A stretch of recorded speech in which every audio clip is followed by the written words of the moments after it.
I woke up on my birthday, as usual, at 6 in the morning, 77 years old, a number that should have made me think, but I'd long ago stopped counting years. Since Margaret's death, time had become dragging, formless. 5 years without her was like 5 decades. My morning ritual hasn't changed: coffee without sugar, peanut butter toast, pills spread out in a plastic container with the days of the week. Margaret had insisted on that container a year before she died. "Orrin, you're getting forgetful," she used to say. I wasn't forgetful. It was just that some things were no longer important. The old house creaked and sighed with me. The 3 bedrooms on the second floor had been empty since Dwight and Lorraine had flown the nest. I was alone in the house Margaret and I had bought when we were just over 20. Small then, it grew over time, as did my business. The outbuildings, the porch, the 2-car garage, all built with my hands. Every beam, every nail remembered the touch of my fingers. I walked to the window, looking out into the backyard. The apple tree that Margaret and I had planted the year Dwight was born leaned under the weight of the fruit. For 52 years, the apple tree had borne fruit without missing a single season, unlike my son. A phone call interrupted the morning silence. "Daddy, happy birthday!"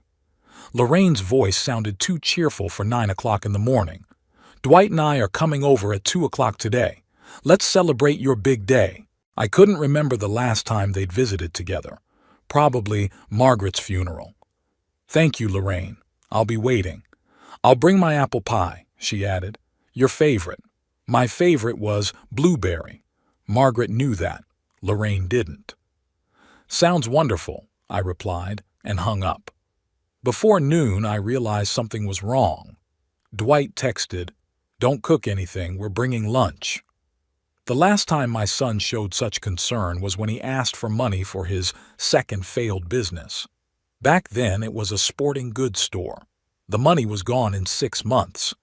Dwight inherited my height and broad shoulders, but not my practicality. My father was a plumber. I started out as a carpenter's apprentice, then started a construction company.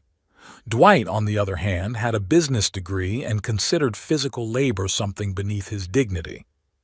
"Times are changing, Dad," he used to say.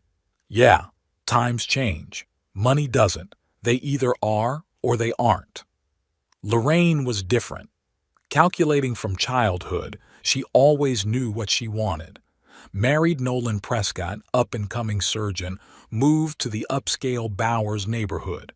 2 kids, house with a pool, country club membership. But even that wasn't enough for her.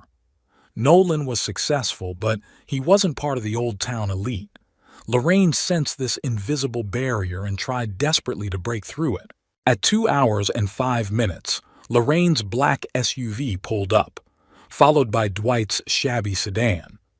I watched them from the kitchen window. Dwight looked tense, his once expensive suit out of shape and lacking luster. Lorraine, on the other hand, was impeccable, a slinky dress, pearls, low-heeled shoes. She helped Nolan unload bags of food. My grandchildren stayed home. "School projects," Lorraine would later explain. I knew it was a lie. There are no school projects in the middle of summer. "Dad." Lorraine hugged me, leaving a trail of expensive perfume in the air. "You look amazing for your age." For your age. A phrase that was meant to sound like a compliment but actually emphasized my age. Dwight patted me on the shoulder. "Happy birthday, old man." He smelled of whiskey. 2 o'clock in the afternoon. I walked them into the living room where Margaret had once arranged her porcelain figurines. After she died, I put them away in boxes. Too many memories, too much dust. "We brought your favorite, fried chicken from Southern Kitchen," Lorraine said, arranging the containers on the dining room table. "I never liked that diner. Margaret cooked chicken better than anyone in Bowers." "And the cake from Mildred's Bakery," Dwight added, opening a box of chocolate cake. "I'm diabetic. Have been for 10 years. "It looks delicious," I lied. Nolan, Lorraine's husband, was the only one who looked genuinely embarrassed. He wasn't a bad man, just weak. Lorraine had chosen him the way one chooses a purebred dog with a good pedigree and obedient. We sat down at the table. Dwight opened a bottle of wine and poured for everyone but me. "You can't do that with your meds, right, Dad?" He smiled, showing his teeth. I remembered. "In fact, with my meds, you could have a glass of red." Dwight just didn't want to waste expensive wine on an old man. Lunch passed in awkward pauses and fake smiles. Lorraine talked about the new charity committee she'd finally been invited to join. Dwight talked evasively about the promising prospects of his new Italian furniture import business. I nodded and pretended to believe every word. Thinking back to that lunch, I can clearly see the moment when they looked at each other. A brief glance between brother and sister, the signal for a pre-planned conversation to begin. "Dad," Lorraine began, blotting her lips with a napkin, "Dwight and I wanted to talk to you about something important." I put my fork down. "Here it is." "We're worried about you," she continued. "Living alone in such a big house, forgetting to take your medication." "I don't forget to take my medicine," I interrupted. "Remember last month when you said you couldn't find your blood pressure pills?" Dwight intervened. "And then Mrs. Finch found them in the mailbox?" "I did put the pills in the mailbox once, but not because I forgot. I got a letter, I was reading it by the mailbox, and the phone rang. I got distracted. Happens to people of all ages." "One mistake," I answered. "It's not just that." Lorraine touched my hand with her cold fingers. "The house needs constant maintenance. The roof leaks, the porch steps are wobbly. What if you fall? Who's going to help you?" I looked at Dwight. He was studying his fingernails. "What's your point?" I asked him bluntly. They looked at each other again. "We found a great place," Dwight began. "Bowers Pines. It's not a regular nursing home, but a real senior community. Your own apartment, yet 24-hour nursing care, communal dining, activities." "I'm not moving into a nursing home," I cut him off. "Don't call it that, Dad," Lorraine grumbled. "It's an active retirement community. George Hammond lives there, remember him? You used to work together. George Hammond was an accountant for my company. He had a stroke at 65 and his daughter put him in the Pines." "I'm not George," I said, "and I'm fine here." "Dad, be reasonable." Dwight raised his voice. "This house is too big, too old. If you sell it now, you'll get good money. Enough for the Pines, and you'll have a decent amount left over. That's it. Money. Always money." "What about the house?" I asked, even though I already knew the answer. "There are interested buyers," Dwight answered too quickly. The neighborhood was becoming prestigious, and land was getting more expensive. I remembered Margaret planting roses along the path to the house, how Dwight and Lorraine ran under the sprinkler on hot summer days, how we sat on the veranda in the evenings, listening to crickets and making plans for the future. "No," I said. "This is my home. I'm staying here." Lorraine's face froze. Dwight gritted his teeth. "Dad, you don't understand," Lorraine began. "We're worried about your safety. What if something happens to you when you're alone?" "The same thing that happens to everyone," I replied. "I'll die, but in my own home, not among strangers." "That's selfish," Dwight blurted out. "You're only thinking about yourself. What about us? We have to worry all the time about whether you're okay." I could barely keep from laughing. Dwight called me once a month, if not less. Lorraine only stopped by when she needed something. "When was the last time you worried about me?" I asked quietly. "When you came just for fun, not for a party, not for money." There was silence. Nolan studied his plate, clearly wishing he were anywhere but here. "It's not fair, Dad," Lorraine said at last. "We all have our own lives. I have kids. Dwight has a business. We can't visit you every day." "I'm not asking for every day," I replied. "But maybe more than once every 6 months." After I said that, dinner was effectively over. We were still at the table, but we weren't talking. Lorraine began to collect the dishes, clattering them loudly. Dwight went out on the porch to smoke, even though he'd quit 10 years ago. As I walked them to the door, Dwight lingered. "Think about our offer, Dad," he said. "It's for your own good." I watched them drive away and thought about how things had changed. When Margaret was alive, they used to come more often. Not out of love for me, out of love for her. Margaret was the center of our family, the sun around which we all orbited. When she died, the orbits broke. The children became distant, preoccupied with their own problems. I returned to the house and sat in my chair. Unopened greeting cards from the children lay on the table. Inside, I knew, would be the standard wishes and signatures, not a word about what was really going on in their lives. And there was a lot going on. I knew more than they realized. Dwight's problems with creditors, his latest business on the verge of bankruptcy, about Lorraine trying desperately to make her way into Bowers high society, but the old money wouldn't take her in, despite all the fundraisers and club memberships. I didn't know this because they told me. The small town of Bowers kept few secrets from those who knew how to listen, and I did. And I also knew something my children didn't. Silent investments made decades ago, companies registered to shell companies, real estate bought through third parties. Margaret understood. "Why all this complexity, Orrin?" she asked. "To see people for who they are," I answered. If Dwight and Lorraine had known the real extent of my fortune, they would never have shown their true faces. I went up to the second floor, to the small room Margaret called my office. There, in an old safe behind a painting, were stored documents, evidence that humble builder Orrin Caldwell was far from as simple as he seemed. Today's conversation was no surprise to me.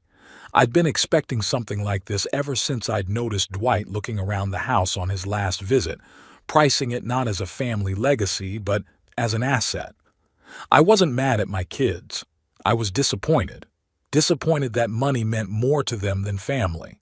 That the house they grew up in was just real estate for them to sell. That their elderly father had become a burden to be rid of. Looking at the old pictures on the wall, Margaret and the kids at the beach, the first day of Lorraine High School, Dwight with a baseball bat, I wondered where we'd taken a wrong turn. What had I done wrong in raising them? Maybe I worked too hard. Maybe I'd given them too much, or, conversely, too little. Margaret was a better judge of these matters. "Children need more than a roof over their heads and food on the table," she said. "They need your time." I didn't give much time. There was always work, projects, deadlines. I was building houses for other people, and I left my own home unattended. And this is the result. But it's not too late to teach my kids a lesson. Probably the last lesson I'll ever be able to teach them. A lesson about values, about consequences, about what's really important in life. I pulled out of the safe a file on an apartment building in downtown Bowers, the house where Dwight had been living in a rented apartment since his ex-wife kicked him out of their shared home. The house where Nolan Prescott, Lorraine's husband, had a clinic office on the top floor. The building was owned by a company called Margaret Investments. I named it after my wife, but neither Dwight nor Lorraine had ever associated the company with me. They didn't even know it existed. I ran my fingers over the documents, pondering the next step. Not about revenge, about justice, about one last lesson that could change my children for the better if it wasn't too late. A phone call interrupted my musings. "Grandpa?" It was Meredith, Dwight's daughter. "Happy birthday. I'm sorry I didn't come." Of all the grandchildren, Meredith was the only one who ever really visited me. Not often. Her father didn't approve of us hanging out, but sincerely.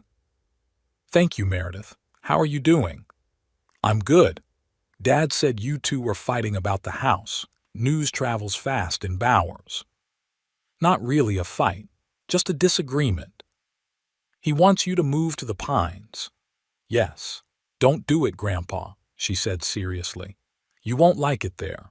Gemma volunteers there. She says it's a terrible place despite the pretty brochures."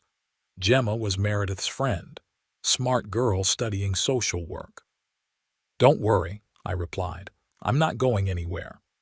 After talking to Meredith, I sat in the chair for a long time, staring out the window at the setting sun. A plan began to form in my head, a plan that would take time, patience, and the help of a few trusted friends. I picked up my cell phone and dialed a number. "Ted, it's Orrin. I need your help." Theodore Lockett had been my lawyer and friend for over 40 years. He knew everything about my affairs, including the existence of Margaret Investments and other companies. "What's wrong, Orrin?" he asked. "It's time to put Plan B into action," I said. "The kids want to evict me." After talking to the kids on my birthday, there was a lull. Lorraine called 3 days later, her voice tense as a string. "Dad, have you thought about our offer?" "Yes," I answered. My decision hadn't changed. There was a pause. I could almost physically feel her irritation seeping through the phone line. "Okay," she said finally, "but promise to at least think about it again. We care about you." That was the end of the conversation.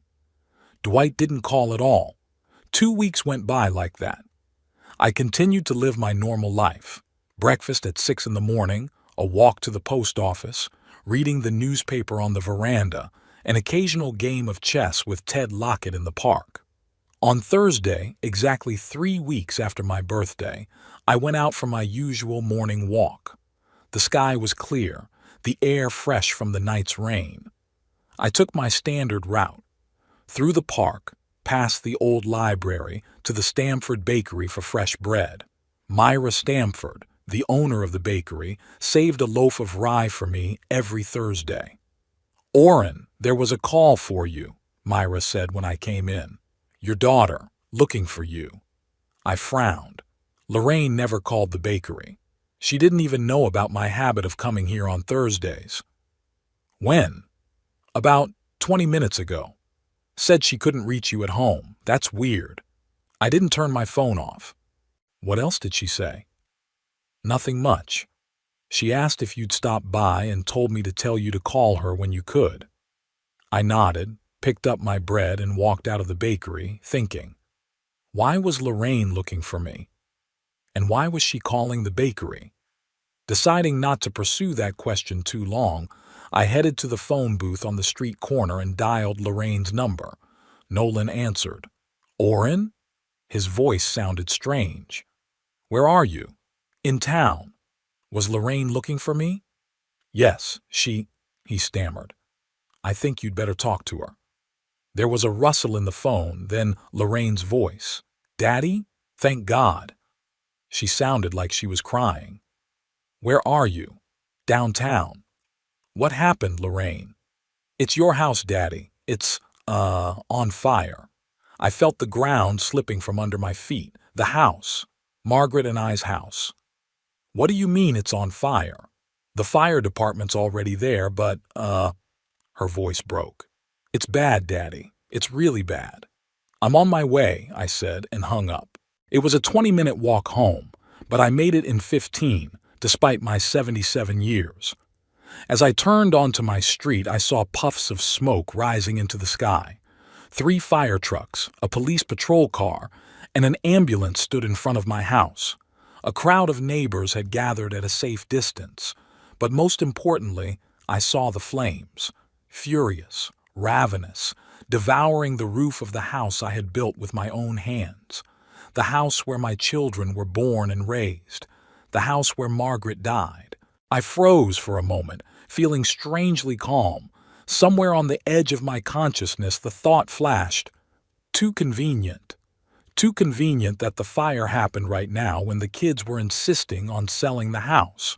Too convenient that Lorraine wasn't looking for me at home, but at the bakery I went to on Thursdays.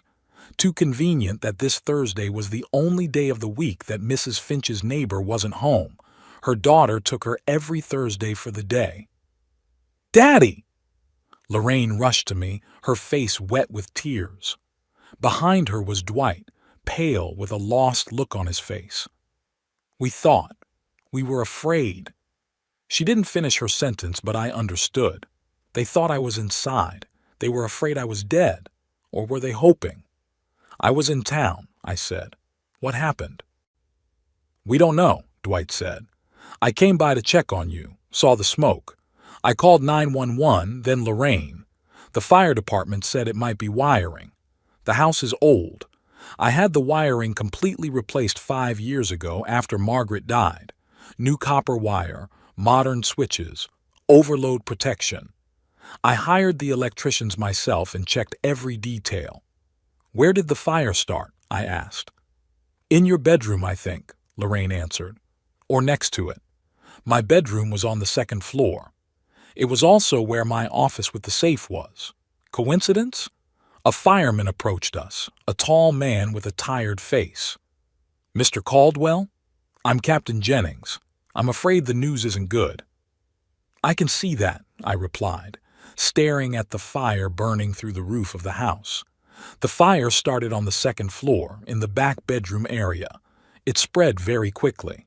We're doing everything we can, but the house probably can't be saved. I nodded, feeling strangely numb. 55 years of life, memories, labor, all disappearing in the fire. Any guesses as to the cause? I asked. The captain hesitated. It's too early to say. We'll investigate when the fire is out. But there was a call from your son that you might be inside. We did as much of a search as we could. As you can see, I'm here, I said. Yes, that's good, the captain nodded. Do you have a place to stay for the near future? Before I could answer, Lorraine intervened. He's coming with me. We've already decided everything. I looked at my daughter. Her eyes were red with tears, but there was something else in them. Relief? Determination? 3 hours later, the fire was out, but all that was left of the house was a charred frame. The roof collapsed, the walls blackened with soot. My whole life was reduced to ashes. Let's go, Dad, Lorraine said softly, taking me under her arm. There's nothing more to do here. I let her lead me to the car. Dwight sat behind the wheel, Lorraine in the back seat next to me. All the way to her house, she held my hand like she was afraid I'd disappear. At dinner, Dwight and Lorraine were unusually thoughtful. Lorraine cooked my favorite roast beef, a dish she had never made before. Dwight opened a bottle of good whiskey and poured me one without saying a word about the medication. Dad, we have to talk about the future, Lorraine began when we finished eating. The future? The house. It's destroyed. It'll take months to rebuild, if it can be rebuilt at all. And the insurance company might not cover everything completely, given the age of the building. I've thought about that, I said. We'll see what the insurance company says. But even if they do, Dwight interjected, you have to think about whether it's worth rebuilding. Maybe it's a sign that it's time to move on.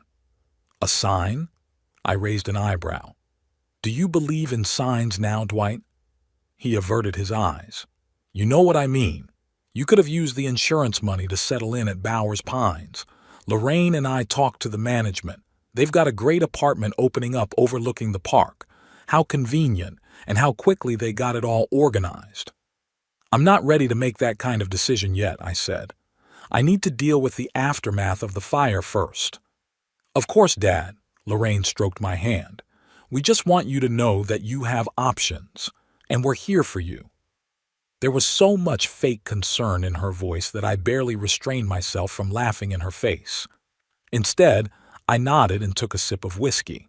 2 days later, the results of the preliminary fire investigation came in. Captain Jennings had personally brought them to the Lorraine house. Mr. Caldwell, he handed me a folder. Here's our report. Not good news, I'm afraid. I opened the folder and looked through the documents. What caught my eye was the phrase, probable cause, faulty electrical wiring in the wall between the bedroom and the study. Like I said, the wiring was completely replaced 5 years ago, I pointed out. The captain nodded. We've taken that into account, but even new wiring can be improperly installed or damaged by rodents. We found signs of melting in this particular area. I noticed that Lorraine and Dwight exchanged quick glances. I see, I said. Thanks for your work. When Jennings left, Lorraine sat down next to me. See, Dad? It was just an accident. No one could have seen it coming. Yeah, I agreed. No one could have. Dwight cleared his throat. Dad, Lorraine and I were thinking, maybe you should at least watch the pines. No strings attached. Just to look around. I looked at my kids. They were clearly nervous, waiting for my answer. Okay, I said finally. Let's go and have a look around. The relief on their faces was almost palpable. Bowers Pines was exactly what I'd expected, a sterile complex with smiling staff and faceless apartments. Mrs. Ross, the director, gave us a tour with a practice speech about comfort and safety. I pretended to be impressed, asked the right questions, and eventually agreed to put down a deposit on an apartment. A week after the fire, I moved into Bowers Pines. Lorraine and Dwight helped me get settled in, bought new clothes to replace the ones that had burned, and brought some personal items that had been stored at Ted's. They were unusually attentive and caring. The day we moved in, Lorraine brought me a stack of papers. Dad, these are from the insurance company. They've agreed to pay for the house, but it's less than we expected. Something to do with depreciation and old wiring. I went through the paperwork. The amount was indeed below the market value of the house, but still significant. And another thing, Lorraine continued, holding out another folder to me. These are the papers for you to live here. You need to sign a contract and a few other papers. I opened the folder and began to read. A standard nursing home contract, and a separate document, a power of attorney to manage your finances. What's that for? I asked, pointing to the power of attorney. It's standard procedure, Dad, Lorraine explained. The Pines require someone to be responsible for paying for your living expenses, just in case you can't manage your own finances. I'm still sane, Lorraine. Of course you are, Daddy. No one's saying otherwise. It's just a formality. I signed the living arrangements, but I put off the power of attorney. I need to discuss it with Ted. He's always helped me with legal matters. Lorraine frowned but nodded. Of course, Dad, of course, but don't take too long. The administration needs all the paperwork. When the kids left, I sat back in my chair and stared out the window for a long time. Their plan was obvious. Set the house on fire, get me to move to the Pines, get control of my finances. They didn't know that I had guessed their intentions. They didn't know that the key documents were safe with Ted, and they absolutely did not know about Margaret Investments and my other assets. The next day, I met Willow Tanner, the young social worker at the Pines.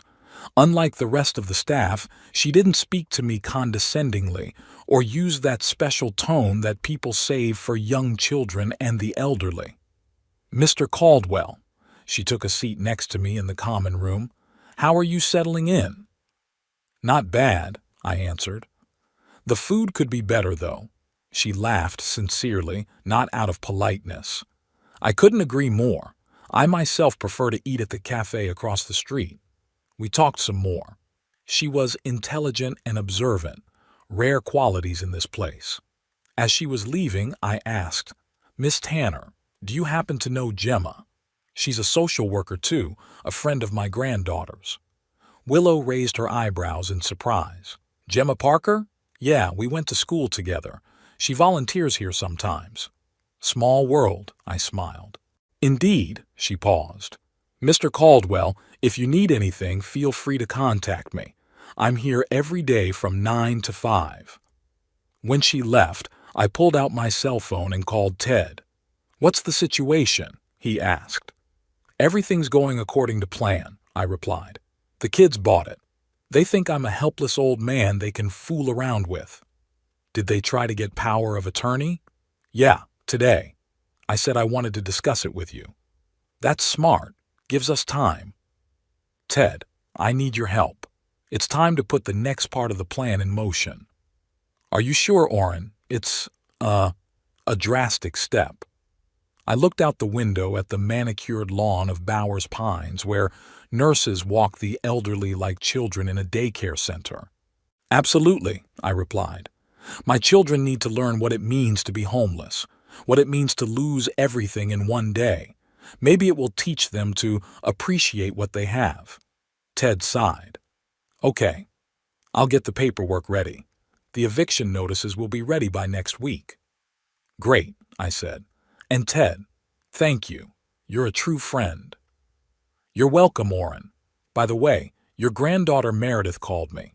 She's worried about you." "Meredith is the only one in the family who's inherited Margaret's common sense," I smiled. "Tell her I'm fine, and that the fun is about to begin." I finished talking and leaned back in my chair, feeling more energized than I had in years. For the first week at Bowers Pines, I played the part of the dutiful old man, attended a group art class, even though I'd never been able to hold a paintbrush, played bingo with the other residents, patiently listening to their endless stories of grandchildren and illness, ate bland food in the common dining room, thanking the nurses for pills I didn't need. Lorraine visited me every other day, bringing me homemade baked goods and magazines. Dwight stopped by twice, each time with new documents that needed to be signed right away. I kept putting it off, citing headaches or the need to consult with Ted. "Dad, it's just a formality," Dwight said, barely concealing his irritation. "Why do you have to make everything so complicated?" "You can't rush decisions at my age," I replied, enjoying the way his face reddened with anger. "You don't want me to sign something without understanding it, do you?" My stubbornness was pissing him off. Dwight had always been impatient. As a child, he wanted everything: new toys, treats, attention. Margaret tried to teach him patience, but to no avail. In business, this character trait turned against him. He took on projects without calculating the risks, invested money in dubious enterprises, expecting an instant return. Lorraine was different, calculating, methodical.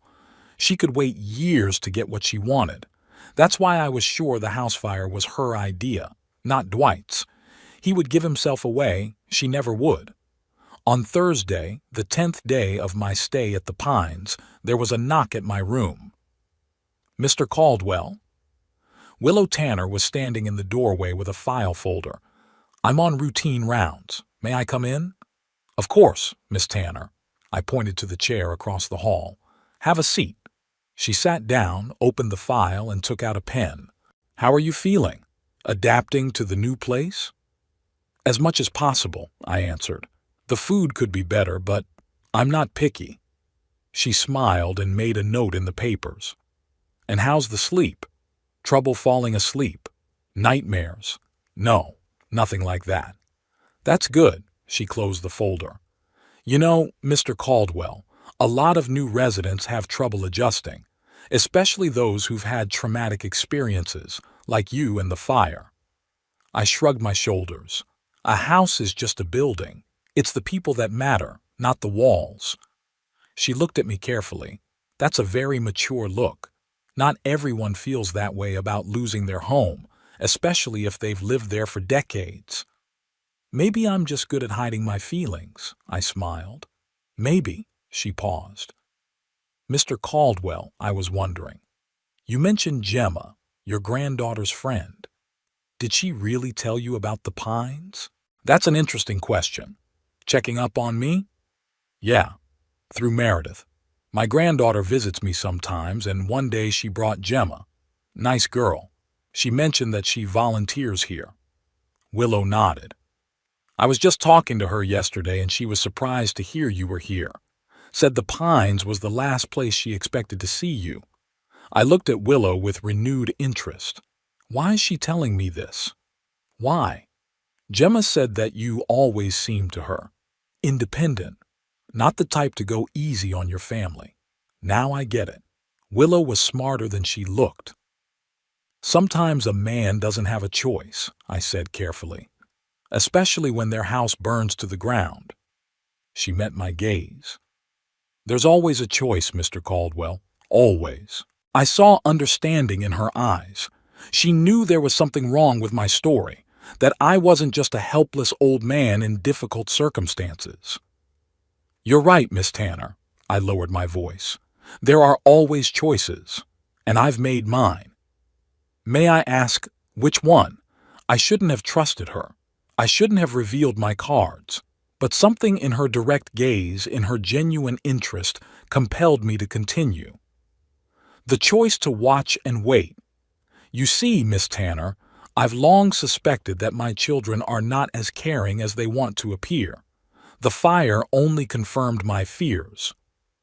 You don't think the fire was an accident? She stepped forward. Let's just say there were too many coincidences. What do you plan to do? Get justice, I answered. But I need help.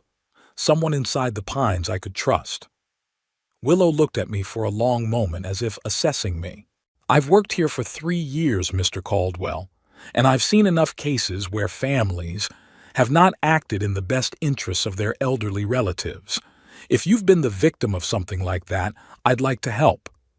Why? Because it's the right thing to do, she shrugged, and because Gemma spoke of you as a good person, and I trust her judgment. I nodded. I need you to help me with a few things. 1. Set up a meeting with my attorney, Ted Lockett, without the administration knowing. 2, to allow my granddaughter Meredith to visit me without her father finding out. The first one isn't hard, Willow said. Visitors can come during visiting hours and no one checks who they are. As for your granddaughter, I can meet her at the side entrance and take her through the staff area. There are no cameras. Thank you, Miss Tanner. Willow, please, she smiled.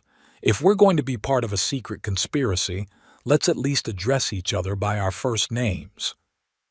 Okay, Willow, I smiled too. Call me Orrin then. The next day, Ted came to see me as arranged. Willow led him through the service entrance and left us alone in the small counseling room. Orrin, Ted shook my hand firmly. How are you holding up? Better than they think, I pointed to a chair. Sit down. We don't have much time. Ted took a folder of documents out of his briefcase. I've got everything you asked for. The eviction notices are ready to go. All I need is your signature. I took the documents and looked through them. Everything was exactly the way I wanted it. That's great, Ted. When can you send them out?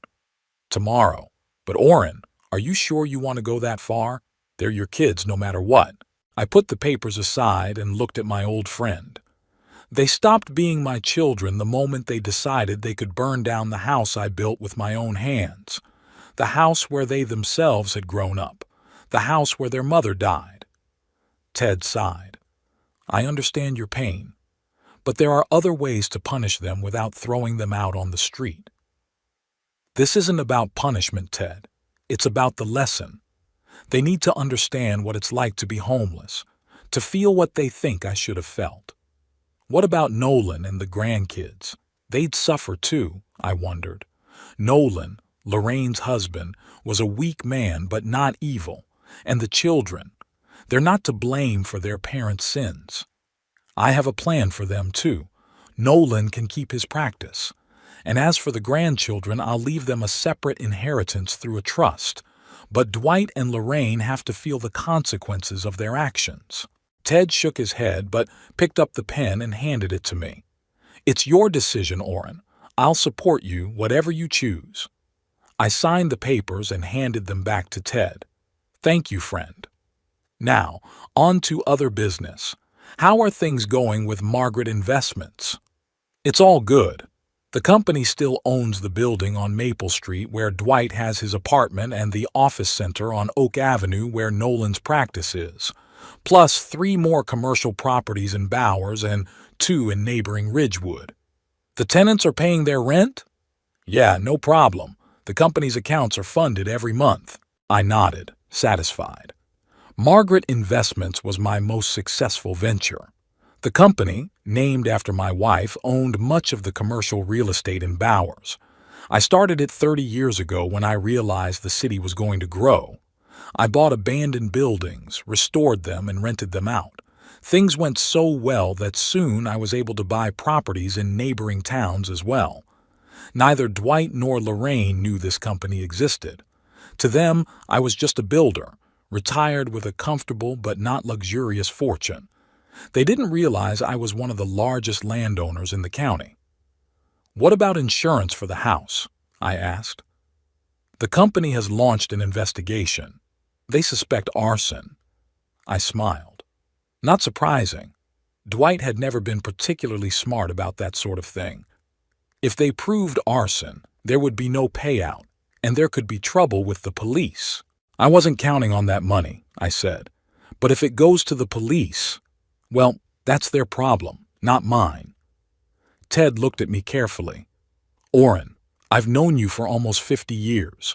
You've never been a vindictive person. What's changed?" I turned away to the window, looking out at the neatly trimmed lawn of Bowers Pines. Margaret had always been a buffer between me and the kids. She smoothed out the sharp edges, protected them from my bluntness and me from their selfishness.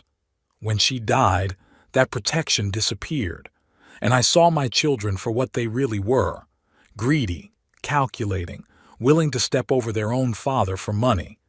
"Maybe you're being too hard on them." "Ted, they burned down my house." I turned to him. "The house where they grew up, where they kept their mother's pictures, her personal belongings, our memories. They destroyed it all for money. How can I be lenient with them?" Ted couldn't find anything to say. "There's something else," I continued. "I want to rewrite the will, eliminate Dwight and Lorraine completely." "And who will you leave the inheritance to?" "Part of it to Meredith. She's the only one in the family who really cared about me. Part to charity, the Bowers Senior Citizens Fund, and a portion to the city to build a new community center. Let them know that Orrin Caldwell wasn't just a grumpy old man." Ted nodded. "I'll draw up the paperwork, but we'll need a notary for that. Willow might be able to help. She knows someone who could come here unofficially." "Are you sure you can trust her?" "No," I answered honestly. "But I don't have a choice, and she seems sincere." "Okay." Ted gathered the documents in his briefcase. "I'll send out the eviction notices on Monday. That'll give us the weekend to get everything ready." "Thank you, Ted, for everything." After he left, I sat in the chair for a long time, thinking about what I'd done. Part of me had doubts. After all, they're my kids, whatever they are. But the other part, the stronger part, demanded justice. They needed to learn a lesson they would remember for the rest of their lives. On Saturday, Willow brought Meredith to me. My granddaughter looked worried, pale face, dark circles under her eyes. "Grandpa!" She rushed over to hug me. "How are you? Daddy won't let me visit you. He says you need time to adjust." "I'm fine, Meredith," I pointed to the chair. "Sit down. We need to talk." Willow discreetly walked out, leaving us alone. "What's going on, Grandpa?" Meredith asked when we were alone. "The fire, you moving here. It all happened so fast." "Too fast," I agreed. "Don't you think?" She frowned. "I talked to Gemma. She said that fires like this, well, they're not always accidental. Smart girl, just like her grandmother." "So what do you think?" "I don't know what to think," she shook her head. "I mean, it's impossible, isn't it? Daddy and Aunt Lorraine couldn't—" "Burn down my house?" I finished for her. "Why not? Your father's on the verge of bankruptcy. His last business failed. Creditors are demanding repayment. And Lorraine's desperate to break into Bowers high society. It takes money, more money than Nolan makes. How do you know about Daddy's business?" "Bowers is a small town, Meredith. People talk, and I'm a good listener." She looked at me with her eyes wide open. "But still, setting a house on fire, that's a crime." "Greed makes people do terrible things." I took her hand. "But that's not why I called you here. I need your help." "What kind of help?" "In the next few days, your father and aunt will receive certain news. They'll be shocked and angry. Perhaps they'll come here to make a scene." "What news?" "Eviction. You see, Meredith, I own the building where your father lives, and the building where Nolan's clinic is." She looked at me stunned. "How?" Dad always said you put all your money into your house and small savings. Your father only knows what I let him know, I smiled. I have a company, Margaret Investments, named after your grandmother. That company owns a lot of real estate in Bowers, including the buildings where your father and Aunt Lorraine live. And you're going to evict them?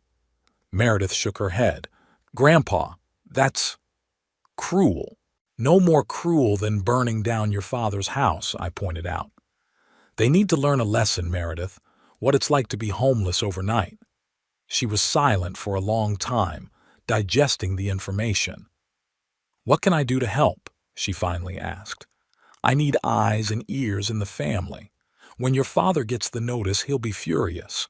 I want to know what he'll do, what he'll talk to Lorraine about.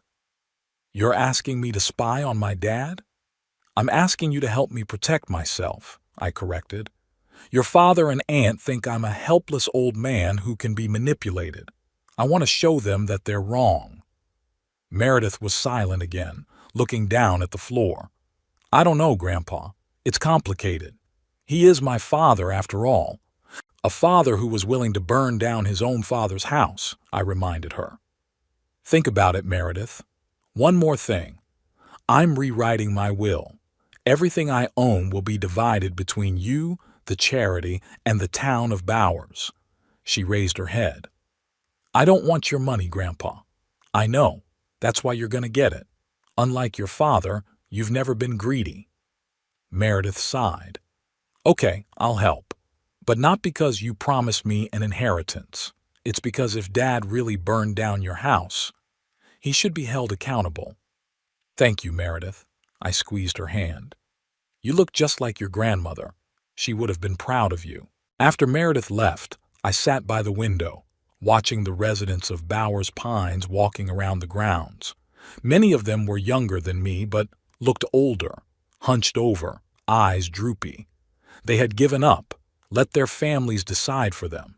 I wasn't going to be like that. Willow came by tonight. Everything okay, Orrin? She asked, taking a seat next to me. Yeah, thanks for your help with Meredith. You're welcome, she paused. Do you mind if I ask what you're planning? I looked at her. There was something about this young woman that inspired confidence. I'm going to teach my children a lesson. Show them what it means to lose a home overnight. How so? I own the buildings where they live, through a company they don't know exists. Willow whistled. That's impressive. And you're gonna evict them? Yes. Notices will be sent out on Monday. But why? She frowned. Couldn't you just? I don't know. Talk to them? Explain what you know about the fire? Willow, my kids aren't the type to learn from words. They need action, consequences.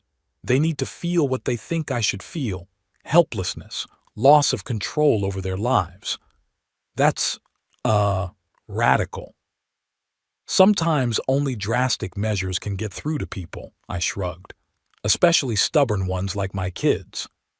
And then what? After the eviction? That's a good question. I've often thought about it myself. It would depend on them, how they react. If they realize their mistake, admit their guilt, maybe I'll soften. If they continue to insist, to deny the obvious, well, then they'll get what they deserve. Willow shook her head.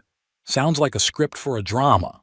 Life is sometimes more dramatic than any script, I pointed out, especially when it comes to family and money. Aren't you scared? She asked suddenly. That after this you'll lose them forever? I wondered. You know, Willow, I've already lost them. The moment they decided that my money was more important than I was. Maybe it was even before that, when Margaret died. She was the glue that held our family together. And yet, they are your children. Yes, I agreed. And that's why I have to teach them this lesson. Parents teach their children until the day they die, Willow, even when they're in their 50s. She smiled. You're an amazing man, Orrin Caldwell. Just an old man who's tired of lying, I shrugged. But thanks for the compliment. When Willow left, I pulled Margaret's picture out of the nightstand, the only one that had survived because it was in Ted's possession. It was taken on our silver wedding day 25 years ago. Margaret laughed as she looked into the camera, her eyes shining. "What would you say, darling?" I whispered, looking at the photo. "Am I doing the right thing?" Margaret had always been kinder than me, gentler. She would probably have forgiven the children, found an excuse for what they had done. But Margaret didn't see what they were like after she died. She didn't see the cold calculation in Lorraine's eyes, Dwight's desperate greed.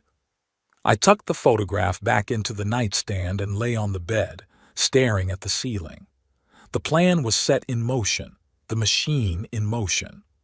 On Monday, Ted would send eviction notices, and my children's lives would change forever. They would learn what it meant to lose everything in an instant. They'll learn that their father isn't as simple as they thought. It will be a brutal lesson, but a necessary one. Monday morning, Ted mailed the eviction notices. I knew it wouldn't take long, and I was right. By lunchtime, my phone was ringing off the hook. Dwight called first, his voice shaking with rage. "Dad, you won't believe what happened. Some company called Margaret Investments sent me an eviction notice. I only have 30 days to vacate the apartment. There's been a mistake." I acted surprised. "Margaret Investments? I've never heard of that company. Why are they evicting you?" "Something about a change of ownership and the termination of all leases. I called the building manager. He said it's true the building's been sold, but I've been paying my rent faithfully. They have no right." "It's unpleasant, Dwight," I said calmly, "but I think you should consult a lawyer. I don't know much about this kind of thing." I already called my lawyer. He said that if the company is really the new owner, they have the right to terminate the contract, provided they give me advance notice. What should I do, Dad? I can't find a new apartment in 30 days, especially with my credit history. "Maybe you could stay with Lorraine temporarily," I suggested it. "She's in the same situation," Dwight exclaimed. "The same company owns the building where Nolan's clinic is. They got an eviction notice, too." I allowed myself a small smile. It was exactly the reaction I'd expected. "What a coincidence," I said. "You both received notices on the same day." "There must be some mistake," Dwight insisted, "or a conspiracy. Someone is trying to run us out of town. Or just business," I said.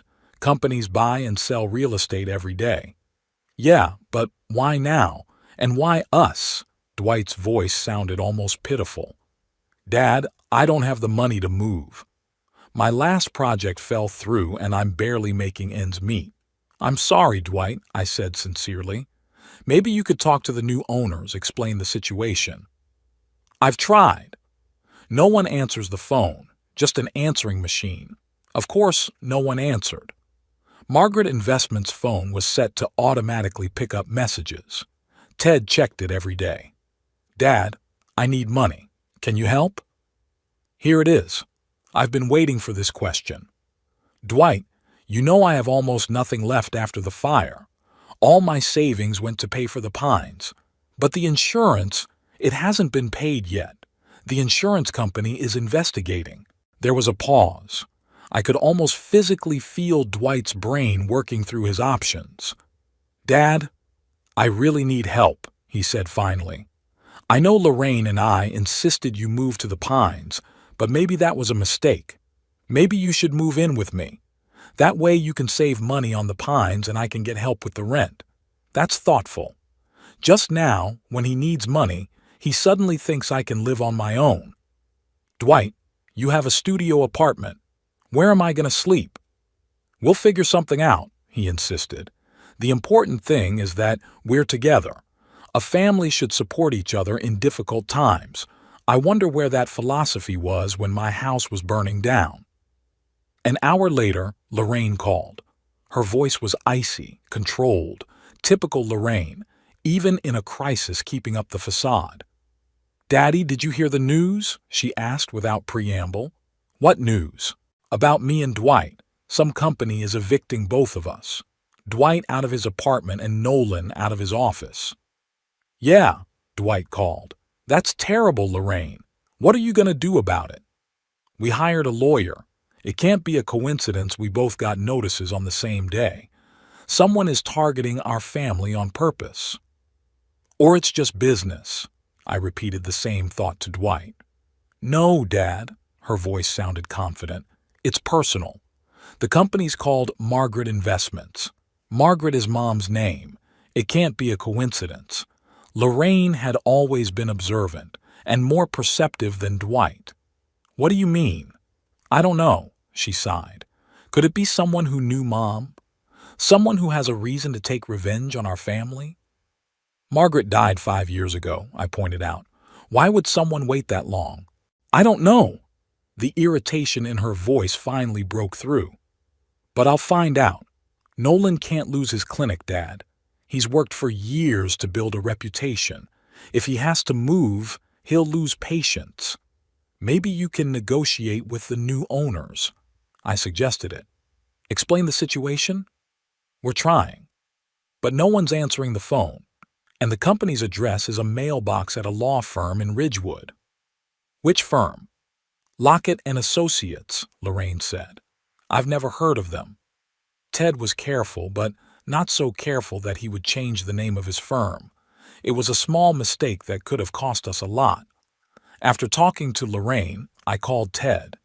They've hired a detective, I said without preamble, and a lawyer. Lorraine had noticed the connection to Margaret's name. That's to be expected, Ted replied. Don't worry, the paperwork's in order. The company is legally registered, all taxes paid. They'll need a very good detective to trace the connection back to you. What about your company? Lorraine mentioned the name. That's not a problem. I represent hundreds of clients. Margaret Investments is just one of many. I hope you're right, I said. How are things going with the insurance company? They're almost done investigating. Preliminary conclusion is arson. They found traces of accelerant at the origin of the fire. So, there's no payout? Probably not. And what's more, they might turn the case over to the police. Thursday, Willow came to me with an update. Your daughter was here, she said, sitting down next to me in the garden, talking to Principal Ross. About what? About you being here. Asked if she could take you home. The director said it was possible, but it would require a refund of some of the fees you paid. So Lorraine came up with the same idea as Dwight, using the money I paid to the Pines to solve her own problems. What else did she say? She asked about your health, how you were adjusting, the usual questions. But I got the feeling she was interested in something else. Like what? Your financial situation, Willow lowered her voice. She asked if all the necessary paperwork had been signed, especially regarding financial management. The director said no, that you had delayed signing some of the paperwork. And how did Lorraine react? She wasn't happy, said she'd talk to you about it. I nodded. Everything was going according to plan. The kids were desperate and looking for any way to get the money. In the evening, Lorraine called just as Willow had predicted. Dad, I talked to the director of the Pines. She said you haven't signed all the paperwork yet. What paperwork? The power of attorney for financial management. Dad, this is important. What if something happens to you? Who's going to pay for you to stay there? I'm in perfect health, Lorraine, and I'm capable of managing my own money. No one's saying otherwise. Her voice sounded too hasty. It's just a formality for your own safety. You know, I've been thinking about what Dwight said, I said, changing the subject. About moving in with him. Maybe that wouldn't be such a bad idea. I could save money on the Pines. What? Lorraine clearly wasn't expecting that. Dad, you can't live with Dwight. He has a tiny apartment and he's going to be homeless soon. Well, then maybe I could move in with you. You have a big house. That would be difficult, Dad. We have a very busy schedule, the kids, Nolan's work. I understand, I said. So when you talk about family support, you only mean my money, not actual help. Dad, that's not fair. On the contrary, Lorraine, it's totally fair. You and Dwight insisted I move to the Pines, claiming I couldn't live on my own. But when it comes to me living with one of you, suddenly, it's impossible. You don't understand, her voice trembled. We're in a very difficult situation right now. We could lose everything. The house, Nolan's clinic. We just can't take care of you too. You mean I'm a burden? No, that's not what I'm saying. That's exactly what you mean, Lorraine. I'm a liability when it comes to my comfort, but a great asset when it comes to my money. Daddy, please, her voice softened. We're in a desperate situation. If you sign the power of attorney, we can use some of your savings to solve our problems. We'll pay you back later, I promise. What if we don't have enough? What then? It should be enough, she said confidently. You have insurance on the house, don't you? The insurance company refuses to pay, I said. They suspect arson. There was a long pause. Arson? Her voice sounded strange. Why would they think that? They found traces of accelerant, gasoline or something. It's awful, Dad. Who would do something like that? I don't know, Lorraine. I really don't. The next day, Meredith texted, I need to talk to you right away. Willow had arranged for us to meet at Pines Park in a far corner of the grounds where no one could overhear us. Grandpa, things are getting complicated, Meredith said as soon as we sat down on a bench. Dad and Aunt Lorraine are in a panic. The detective they hired found a connection between Margaret Investments and Mr. Lockett. Which is to be expected, I nodded. What are they planning to do? They're going to go to Mr. Lockett and demand an explanation. And if he doesn't tell them who's behind the company, they're going to threaten to sue him. When are they going to see him? This afternoon. Dad called him and set up a meeting. I have to warn Ted. Grandpa, one more thing, Meredith lowered her voice. I heard Daddy talking to Aunt Lorraine about the fire. They really did it. I froze. Are you sure? Yeah. Dad said if the insurance company goes to the police, they'll have to leave town. Aunt Lorraine said no one could prove anything if they stuck together. So I was right. They did start the fire, hoping I'd die in it. My own children. Thank you, Meredith, I said, feeling oddly calm. You did the right thing by telling me. What are you going to do, Grandfather? What I have to do, I answered. Get justice. I called Ted and warned him about Dwight and Lorraine's visit. He promised to hold them back, but not to reveal all the information. Let them suffer a little longer. That evening, Willow called. Orrin, you have visitors. Your children. They're, furious. Take them to my room, I said, preparing for the inevitable confrontation. Dwight was the first to enter, his face red with anger. Lorraine followed, outwardly calm but with cold fury in her eyes. You! Dwight jabbed his finger at me. It was you all along. What are you talking about, Dwight? I asked innocently. Don't pretend, he was almost shouting. Margaret Investments. This is your company. You're evicting us. What makes you think that? Lockett told us everything. Lorraine stepped in. After we threatened to sue for attorney-client privilege, Ted wouldn't give up information that easily, so he decided it was time for the next phase of the plan. Sit down, I said calmly. Let's talk like adults. What was there to talk about? Dwight continued to stand, looming over me. You've been lying to us for years. You pretended to be a poor old man while you owned half the real estate in Bowers. Not half, I corrected him. Just a few buildings, including the ones where we live and work. Lorraine finally let her emotions get the better of her. Dad, how could you? We're your children.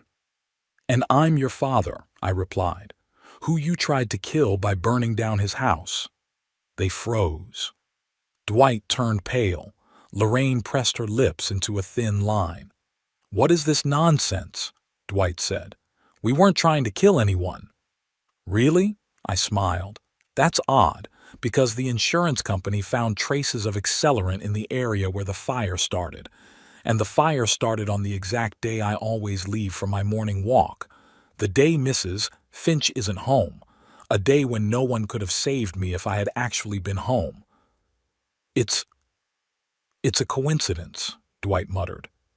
Too many coincidences, don't you think? I shifted my gaze to Lorraine. You were always smarter than your brother, Lorraine. You've calculated everything except the one thing that I might be smarter. Daddy, she tried to pull herself together. You don't understand. We never meant to hurt you. We wanted my money, I finished for her. And we figured the quickest way to get it was to kill me and claim my inheritance. But since killing me outright would have been too obvious, you decided to have an accident. You're crazy, Dwight said, but his voice shook. We love you. We only wanted the best for you.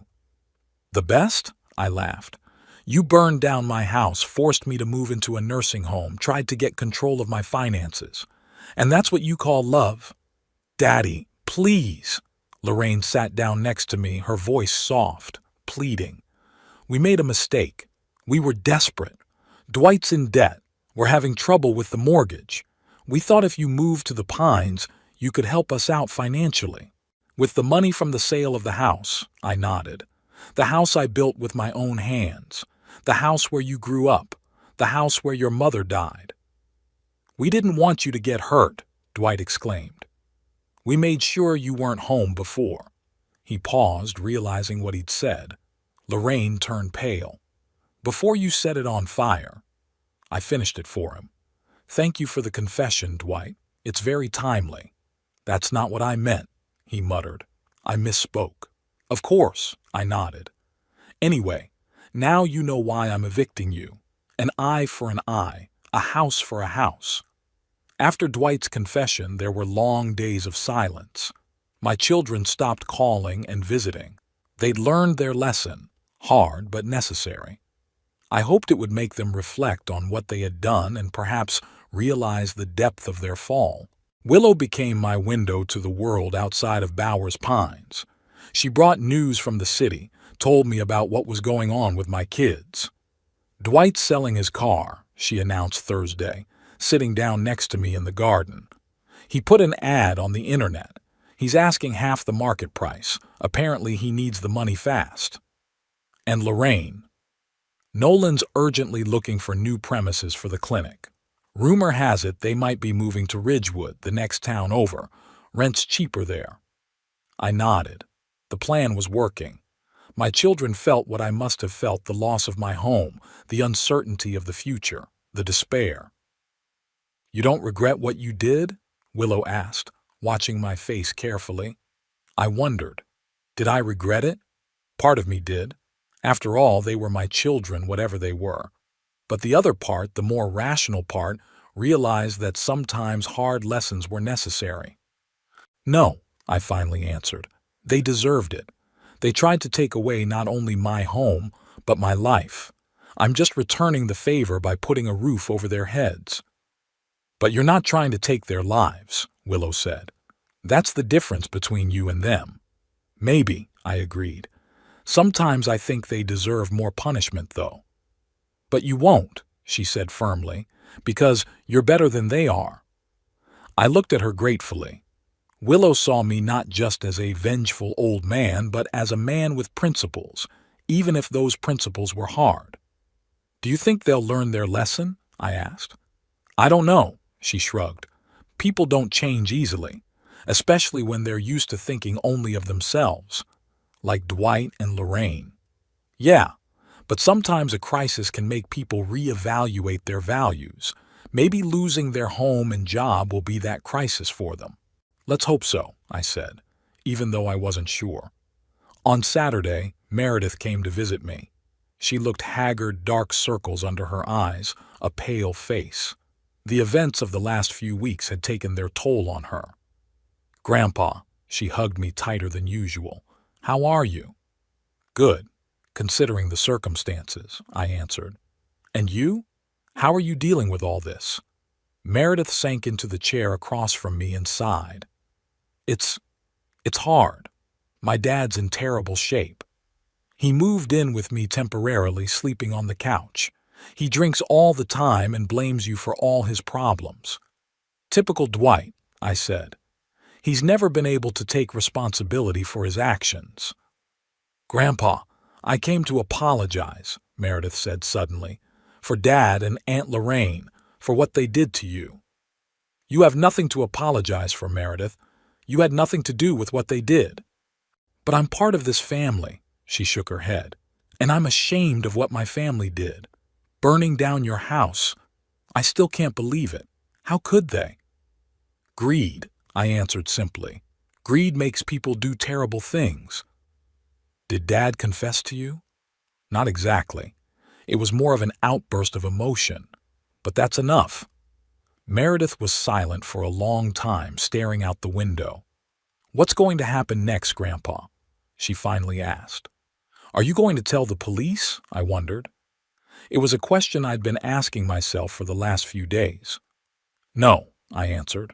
I won't. Let the insurance company do their job. If they decide to go to the police, that's their business. I don't want to be the one to send my kids to jail, whatever they are. Thank you, Meredith whispered. Not for them, but for me. I don't know how I'd cope if my father was behind bars. He's still your father no matter what, I said. And I understand that you love him, even knowing what he did. I do, she nodded. It's hard right now, though. He's changed, Grandpa. He's become angry, vindictive, always talking about how he's going to make you pay for what you did. That didn't surprise me. Dwight had always had a flair for the dramatic and never admitted his mistakes. He'll calm down, I said, when he realizes there's no other way out. And if he doesn't? What if he does something even worse, I wondered. It was a real possibility. Dwight could be unpredictable when he was desperate. I don't think he'll go that far, I answered. But if you see anything suspicious, let me know. Of course, she nodded. Grandfather, I've been meaning to ask. What's going to happen to the inheritance? I know you said you were going to rewrite the will, but don't worry about that, Meredith, I interrupted. I've thought of everything. Part of my fortune will indeed go to you, but not because you're my spy, but because you're the only one in this family who's kept her integrity. I don't want your money, she repeated. I didn't help you for that. I know, I smiled. That's why you'll get it, but not all of it. Most of it's going to a charity, the Bowers Senior Citizens Fund, and to build a new community center for the city. That's wonderful, Grandpa, she smiled genuinely. Bowers needs a center like that. Yes, it does, I agreed. Margaret had always said that the town lacked a place where people of different generations could come together, where kids could learn from old people and old people could feel needed. We talked for a long time, about my life in the Pines, about her studies, about her plans for the future. Meredith wanted to be a social worker like her friend Gemma, helping people who can't help themselves. You'd be a great social worker, I said. You have what it takes to be a social worker: empathy, patience, and a strong moral compass. Thank you, Grandpa, she smiled. That means a lot to me. When Meredith left, I sat by the window for a long time, reflecting on our conversation. She was a ray of light in our family's dark history, proof that sometimes the apple falls far enough from the tree. On Wednesday of the following week, Ted brought news from the insurance company. They've turned the case over to the police, he said, sitting down across from me. The evidence is too strong to ignore. What does this mean for Dwight and Lorraine? If the police find enough evidence, they could be charged with arson and attempted murder. Those are serious charges, Orrin. They could get real sentences. I sigh. That's what I was afraid of. It's one thing to deprive them of their homes and jobs, and quite another to send them to prison. What can we do? Not much, Ted admitted. It's out of our hands. Unless, you could talk to a detective, say you don't think your kids would do something like that. But that would be a lie. Yeah, Ted agreed. And it's up to you. I'm just imagining the options. I wondered.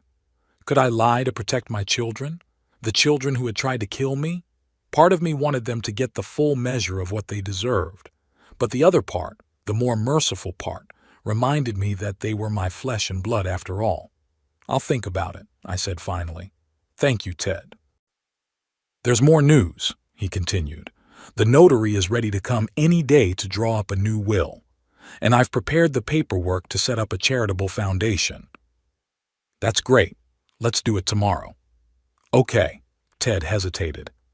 Orrin, I have to ask you one more time. Are you sure you want Dwight and Lorraine completely out of the will?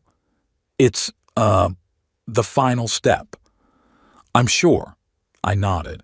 They've already learned their lesson with the eviction, but I don't want them to be rewarded with an inheritance. I want the money to go to something good for Meredith and the city. Whatever you say. Ted gathered up his papers. 10 a.m. tomorrow morning? Yeah, I'll be waiting. After Ted left, I thought about my conversation with him. Maybe I'd been too hard on my kids. But then I remembered how my house had burned down, how every memory of Margaret, of our life together, had disappeared in the fire. How Dwight and Lorraine had brought me to Bowers Pines pretending to care, but really only thinking about my money. No, I wasn't being too hard. I was fair, and fairness can be painful sometimes. That evening, Willow called. Orrin, you have visitors, she said with a peculiar intonation. Your children, both of them. They look different. Different. Not angry like last time. More like, depressed, especially your son. Show them in, I said, preparing for another round of conversations. They came in quietly, without the same aggression. Dwight looked gaunt, with red eyes and unkempt stubble. Lorraine was paler than usual, her always immaculate hair looking unkept. Dad, Dwight began in a hoarse voice, we're here to talk. Have a seat, I pointed to the chairs. They sat across from me, looking at each other awkwardly. It was obvious they were preparing for this conversation. Dad, Lorraine spoke, we made a terrible mistake. What we did, it's unforgivable. Yeah, it's unforgivable, I agreed. But you're not here for forgiveness, are you? You're here because the police are investigating the arson. They looked at each other again. In part, Dwight admitted. Detective Ramirez called us. He asked questions about our whereabouts on the day of the fire, about our relationship with you. And what did you tell him? The truth, Lorraine answered. That we were in other places. I was at a charity breakfast. Dwight was at a business meeting. So you lied, I said, because you were actually at my house with a can of gasoline. Dwight lowered his head. Yes, he whispered. We lied. That admission surprised me. I didn't expect them to confess so easily. Why are you telling me the truth now? Because we have nowhere to run, Lorraine replied. We've lost everything. Our house, our jobs, our reputations. Nolan filed for divorce when he found out I was involved in the arson. He took the kids back to his parents in Boston. And I'm living on Meredith's couch, Dwight added. I sold my car to pay off some of my debts. Creditors are harassing me, threatening to sue me. And you think I should help you? I asked. After all you've done? No, Lorraine shook her head. We don't expect help.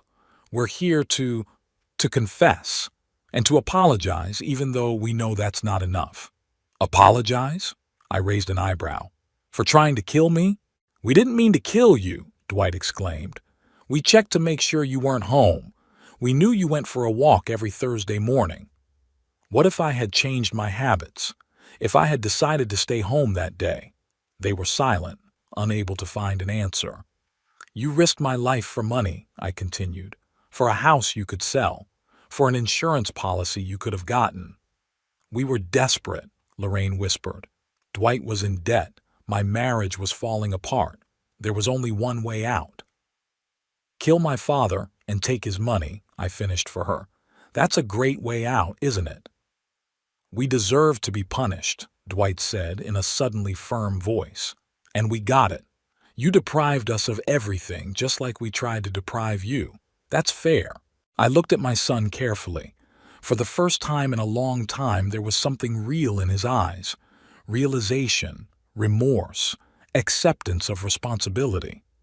What do you want me to do? I asked him bluntly. If the police find evidence, they'll arrest us, Lorraine said. We could get real sentences. Aya, I'm scared of prison, Dad. And I'm worried about my kids.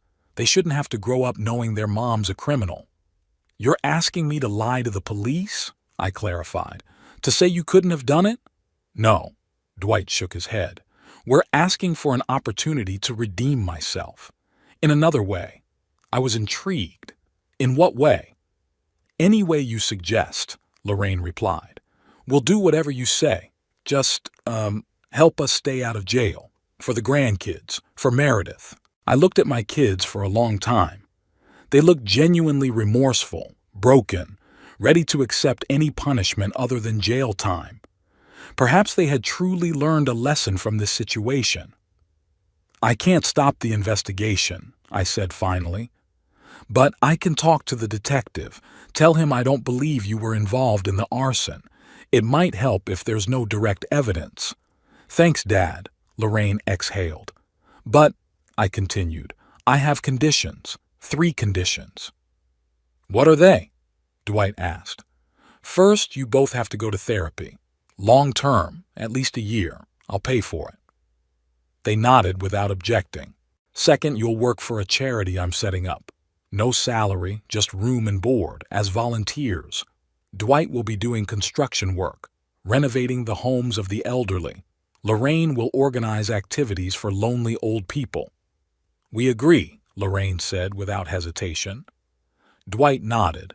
And third, I paused, you must publicly confess what you did, not to the arson that could get you arrested, but that you tried to manipulate me, to force me to sell the house and move to the Pines against my will, to confess to everyone you know in Bowers. It was the hardest condition of all, public humiliation, losing face in front of the whole town. Dwight and Lorraine always cared about their reputations, especially Lorraine, who aspired to the high society of Bowers. It's complicated, Dwight muttered. But fair, Lorraine said suddenly. We agree, Dad, on all terms. I looked at my daughter with a new respect. Maybe there was something of Margaret left in her after all, the ability to admit her mistakes and accept the consequences. Okay, I nodded. Then I'll talk to Detective Ramirez.